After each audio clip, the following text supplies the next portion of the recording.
Kaixo, Lino, a ver, kontatu iguzu, zu nola ikusi zu partidua? Bueno, pues partidu oso ondo beraientzako eta gu lehenengo zatitan oso txarto egon gara, zergaitik haiek oso ondo joaten ziren duelora eta... Vale. Eta ikusi duzu, deustu igual dala pixka bat okerrago dueloetan, ezta? Bai. Bueno, eta zer nabarmenduko zenuke, zer hobetu duzue bigarren zatian? Pues aktitudea, dueloak eta hori, agresibitateko gehiago egon gara eta hori. Vale.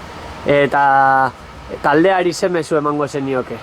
Pues, aktitudea mantentza eta... Bueno, Lino, eskerrik asko, zeo zer esateko? Venga ba, gerarte. Bueno, Unaz, ze moduz ikusi zu partidua? Bueno, lehenengo partean egon gara flojotxu, beraiek egon dira intentsitate gehiagoekin, eta bueno, irabazi dute duelo. Eta gero, bigarren partean hobetu dugu, baina bueno, azkenean ezin izan dugu irabazi. Nik argi ikusi dute bigarren zatiko hobekuntza, ezta? Zer hobetu duzuela esango zenuke?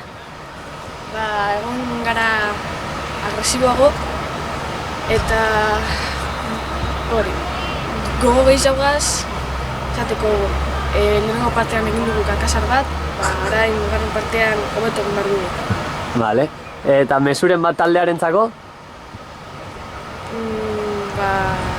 Gaudela hobetzen, partidu batzuk ez dugula egiten ondo, baina bueno, esaten dugute hobekuntza nabaritzen dela eta horrela jarretu behar dugu. Oso ondo, Unaz, eskerrik asko. Kaixo, Eki? Gogoratzen dut, orain momentuan, buruz eduki duzun aukera. Aria barruan, kontatuko dugu nolako izan da, nola bizi izan duzu hori?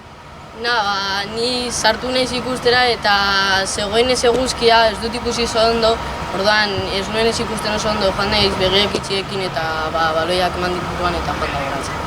Gertu baina, ez? Ez? Hori zer zen, 2 eta batekoa? Edo 2 eta bikoa? 2 eta batekoa. 2 eta batekoa izango litzateke? Bueno, eta zelai erdian zuk nola ikusi duzu partidua? Nola bizi izan duzu? A ber, gu ateratzen genuenean hasieratik, porteriatik ez dugu egin oso ondo, lehenengo partean egia zen, eta gero bigarren artean ere ez, baina gero jagon gara nahiko gogo gehiagorekin eta fuerteago eta bigarren partean hobekuntza ikusi. Eta gustora sentitzen zara zu jokua, deusturen jokua alde batetik bestera eramaten? Bai, ez? Nik oso ondo ikusi zaitut, honetan. Eta zer esango zenioke taldeari? Hasieratik izan behar galela fuerteagoak eta partido aurretik gogo guztiekin joan behar galela. Oso ondo.